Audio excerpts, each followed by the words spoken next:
Dua, tiga. Assalamualaikum warahmatullahi wabarakatuh. Perkenalkan, nama saya Fikri Valurmar sebagai Koordinator Tema Survei Terestris dalam KKL 2 KPJ UGM tahun 2025. Saya Jai Syara Arifjaya sebagai Wakil Koordinator Kuliah Kerja Lapangan 2 KPJ UGM 2025. Baik, di sini kami akan menjelaskan mengenai proposal kegiatan survei terestris KKL 2 KPJ UGM tahun 2025. Kabupaten Wonosobo, Jawa Tengah memiliki potensi yang besar di sektor pariwisata, termasuk kawasan agro di Kebun Teh Tambi. Untuk mendukung pengelolaan berkelanjutan, diperlukan survei terestris guna memetakan topografi lahan, infrastruktur pendukung, dan aksesibilitas kawasan secara akurat. Survei ini didasarkan pada konsep 4A of Tourism atau Attraction, Amenities, Accessibility, dan Ancillary yang mencakup inventarisasi fasilitas, konektivitas wilayah, serta kebijakan pendukung. Data yang dihasilkan akan menjadi dasar perencanaan fasilitas wisata yang optimal, meningkatkan aksesibilitas, dan mendukung pengambilan keputusan berbasis geospasial secara efisien dan berkelanjutan. Rencana area studi yaitu berada pada perkebunan Teh Tambi. Total luas area sendiri sekitar 57 hektar. Untuk luasan area sendiri terbagi menjadi dua, terbagi dengan adanya jalan raya, sisi utara dan sisi selatan. Masing-masing sisi akan dibagi lagi menjadi dua. Jadi terdapat 4 zona yang akan digunakan untuk proses pengambilan data.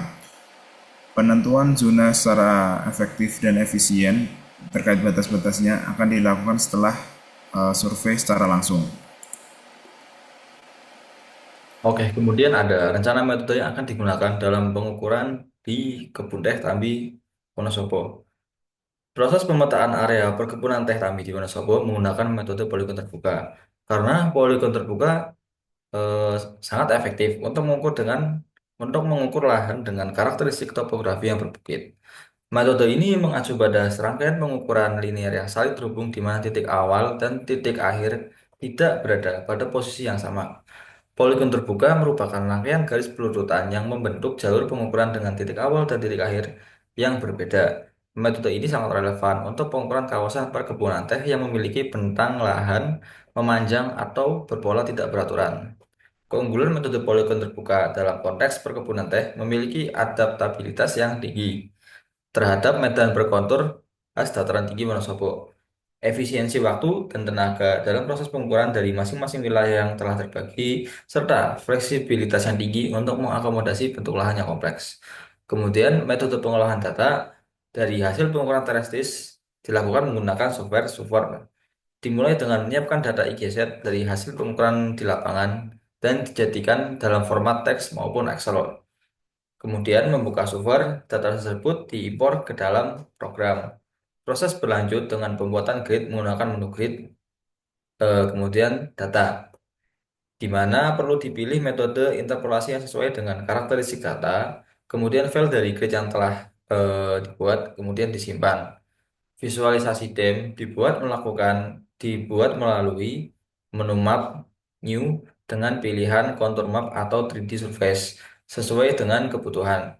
Tampilan digital elevation model dapat disesuaikan dengan mengatur warna, interval kontur, dan sudut pandang untuk menghasilkan visualisasi yang optimal. Jika diperlukan, berbagai analisis seperti perhitungan volume, pembuatan profil, atau analisis kemiringan dapat dilakukan pada model yang telah dibuat. Dan yang terakhir, hasil akhir dapat diekspor dalam berbagai format sesuai dengan kebutuhan untuk keperluan dokumentasi ataupun pengolahan-pengolahan yang lebih lanjut. Berikut adalah alat yang rencana akan kami gunakan. Alat utama yaitu meliputi satu buah total station robotik, satu buah total station, dan dua buah theodolit. Alat-alat tersebut merupakan alat utama yang digunakan untuk mengukur. Beberapa alat yang sesuai dengan list merupakan alat pendukung untuk kegiatan lapangan. Keempat alat utama tersebut akan dibagi ke dalam 4 kelompok yang nantinya dibagi secara merata.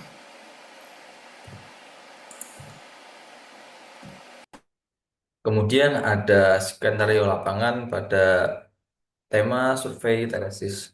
Yang pertama, ini skema yang kami buat dari sebelum hari H acara lapangan.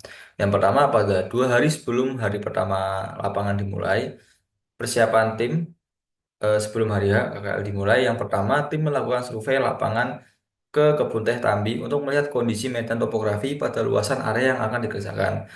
Kemudian penetapan titik kontrol utama atau biasa disebut dengan benchmark diletakkan pada medan tertinggi pada Kebun Teh Tambi dan dan diletakkan pada diagonal terluar area dan ditandai dengan patok kayu agar pengukuran dilakukan dari titik tertinggi ke titik yang lebih rendah.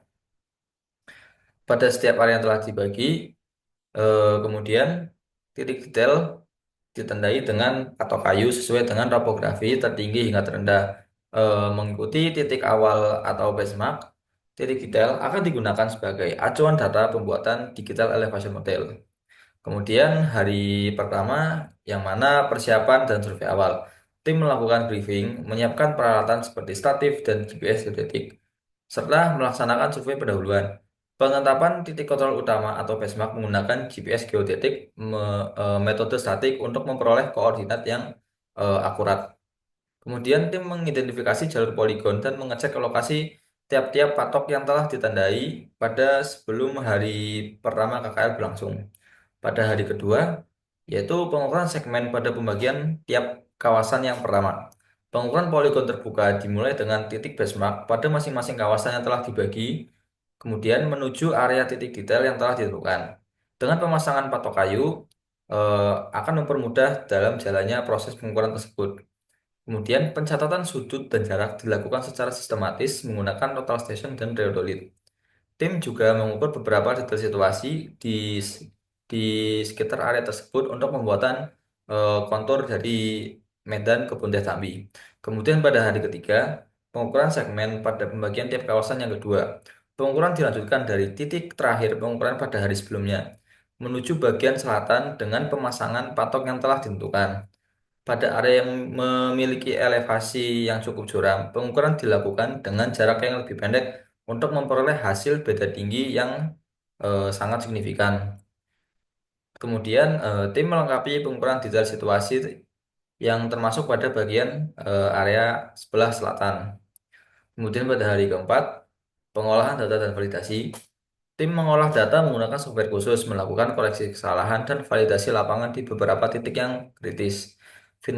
Finalisasi data dilakukan dengan penggabungan hasil poligon terbuka dan detail situasi, dan diakhiri dengan pembuatan sketsa dari hasil titik pengukuran yang kemudian dimasukkan ke dalam peta perkebunan teh Tambi. Untuk progres selama pralapangan yang telah kita lakukan, yang pertama yaitu pemetaan area lahan perkebunan, yaitu seluas perkebunan teh Tambi yang selanjutnya kami akan bagi menjadi 4 zona. Berikutnya adalah latihan rutin seminggu sekali untuk penggunaan alat, yang di dalamnya fokus kita sekarang adalah mengenai efisiensi waktu, proses centering, dan leveling alat. Berikut berdasarkan kemarin survei yang pertama, proses perizinan dan koordinasi kepada pengelola PT Perkebunan Tambi sedang kami usahakan. Berikutnya untuk kerja secara internal, proses penyusunan rencana kerja dan tim sudah kami susun secara internal. Untuk timeline kerja sendiri, mulai dari pasca UTS sampai hari H KKL, sudah kami tentukan target-targetnya, tetapi untuk detail-detail pada setiap target akan kami diskusikan lebih lanjut. Detail mengenai target yang pertama yaitu penentuan titik kontrol pada bulan April dan awal Mei. Dan untuk di bulan Mei-nya sendiri, pengukuran titik detail pada area geografi dan luar geografi. Untuk periode bulan Juni, fokus kita beralih pada proses pengolahan data hasil pengukuran lapangan. Harapannya pada periode bulan Juni, hasil yang kita dapatkan sudah cukup maksimal. Berikut adalah pemaparan dari kami, tim Tema Survey Teresis. Bila ada kesalahan, mohon dimaafkan. Wassalamualaikum warahmatullahi wabarakatuh.